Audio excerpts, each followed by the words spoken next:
ನಮಸ್ಕಾರ.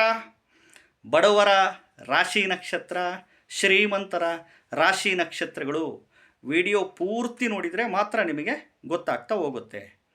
ನೋಡಿ, ಶ್ರೀಮಂತರಾಗಬೇಕಪ್ಪ ಅಂತಂದರೆ ಎಸ್ಪೆಷಲಿ ದಶಾಭುಕ್ತಿಗಳಲ್ಲಿ ಯಾವುದೇ ಗ್ರಹದ ದಶಾಭುಕ್ತಿ ನಡೀಲಿ, ದಶಾಭುಕ್ತಿಗಳಲ್ಲಿ 2ನೇ ಮನೆ, 6ನೇ ಮನೆ, 7ನೇ ಮನೆ, 10ನೇ ಮನೆ, 11ನೇ ಮನೆ ಜೊತೆಗೆ 4ನೇ ಮನೆ ಬಂದಿರಬೇಕು.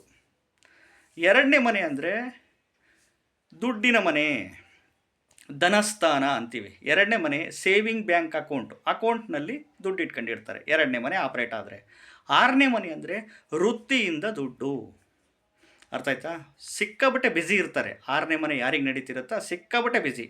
7ನೇ ಮನೆ ವ್ಯಾಪಾರದಿಂದ ದುಡ್ಡು, ನೀವು ಮಾಡುವ ವ್ಯಾಪಾರದಿಂದ, ಗಂಡನ ಕಡೆಯಿಂದ, ಹೆಂಡತಿ ಕಡೆಯಿಂದ ದುಡ್ಡು. ಇನ್ನು 10ನೇ ಮನೆ ಉದ್ಯೋಗದಿಂದ ದುಡ್ಡು, ನೀವು ಮಾಡುವ ಉದ್ಯೋಗದಿಂದ, ಯಾವುದೇ ಉದ್ಯೋಗ ಆಗ್ಬೋದು.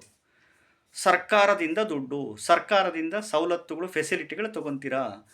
ನೇಮ್ ಆ್ಯಂಡ್ ಫೇಮು, ಹೆಸರು, ಕೀರ್ತಿ, ಪ್ರತಿಷ್ಠೆಗಳು ಇವೆಲ್ಲ ನಿಮಗೆ ಬರ್ತಾ ಹೋಗುತ್ತೆ 10ನೇ ಮನೆ ಆಪರೇಟ್ ಆದರೆ. 11ನೇ ಮನೆ ಎಲ್ಲ ಕಡೆಯಿಂದ ಲಾಭ. ಅದೇ ಏನನ್ನ ದಶಾಭುಕ್ತಿಗಳಲ್ಲಿ 1ನೇ ಮನೆ, 3ನೇ ಮನೆ, 5ನೇ ಮನೆ ಜೊತೆಗೆ 6ನೇ ಮನೆ, 8ನೇ ಮನೆ, 12ನೇ ಮನೆ ಏನನ್ನ ಬಂದುಬಿಡ್ತು ಅಂದರೆ ಹಣಕಾಸಿನ ಸಮಸ್ಯೆ, ಸಾಲಬಾಧೆಗಳು, ಇನ್ನೊಬ್ಬರಿಗೆ ದುಡ್ಡು ಕೊಟ್ಟು ಸಿಗಾಕೊಂಡಿರ್ತೀರ, ಅಥವಾ ನೀವು ದುಡ್ಡು ಇಸ್ಕೊಂಡು ಸಾಲ ತೀರ್ಸಕ್ಕೆ ಒದ್ದಾಡ್ತಿರ್ತೀರ. ಕೈ ಸಾಲುಗಳು, ಬಡ್ಡಿ ಸಾಲುಗಳು, ಬಂಗಾರಗಳೆಲ್ಲ ಅಡ ಇಟ್ಬಿಟ್ಟಿರ್ತೀರ.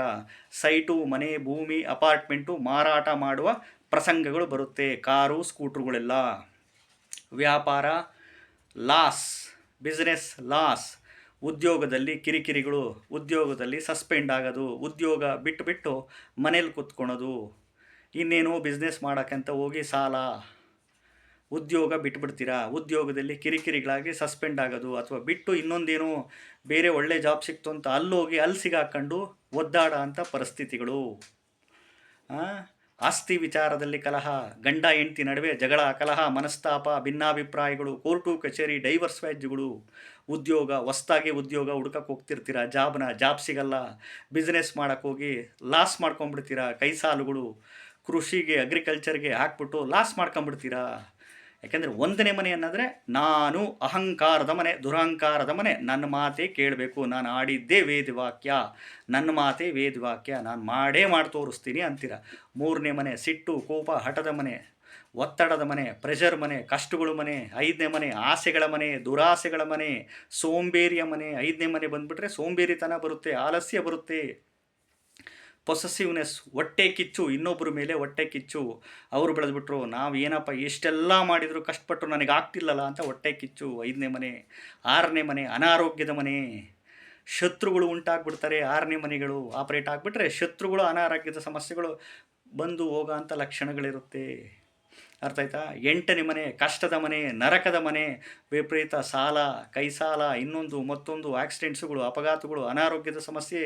12ನೇ ಮನೆ ಬೆಡ್ ರಿಡನ್ ಆಗೋದು, ಹಾಸ್ಪಿಟಲಿಗೆ ಪದೇ ಹೋಗ್ತಿರೋದು, ವ್ಯಯ, ಸಾಲ, ನಷ್ಟ, ಆಸ್ಪತ್ರೆ, ಕೋರ್ಟು ಕಚೇರಿ, ಪೊಲೀಸ್ ಸ್ಟೇಷನ್ ಅಂತೀವಿ.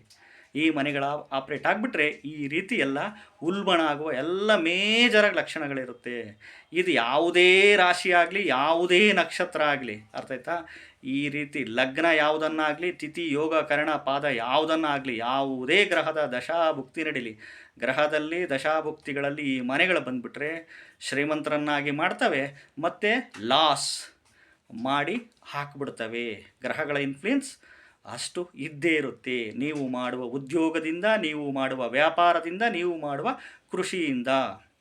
ಸರ್, ಬೆಳಿಗ್ಗೆಯಿಂದ ಕಷ್ಟಪಟ್ಟು ಬೆವರು ಸುರಿಸಿ ಉದ್ಯೋಗ, ವ್ಯಾಪಾರ, ವ್ಯವಸಾಯ ಮಾಡ್ತಿದ್ದೀವಿ, ಆದರೂ ಆಗ್ತಿಲ್ಲ ಅಂದರೆ ಜಾತಕಗಳಲ್ಲಿ ಈ ರೀತಿ ಸಮಸ್ಯೆಗಳು ಉಲ್ಬಣ ಆಗಿರುತ್ತೆ. ನೋಡಿ, ಜ್ಯೋತಿಷಿಗಳಾಗಿ ನಾವು ಮಾರ್ಗದರ್ಶನ ಮಾಡೋರಷ್ಟೇ, ನಾವೇನು ದೇವರುಗಳಲ್ಲ, ಪವಾಡ ಪುರುಷರುಗಳಲ್ಲ. ನಮಸ್ಕಾರ.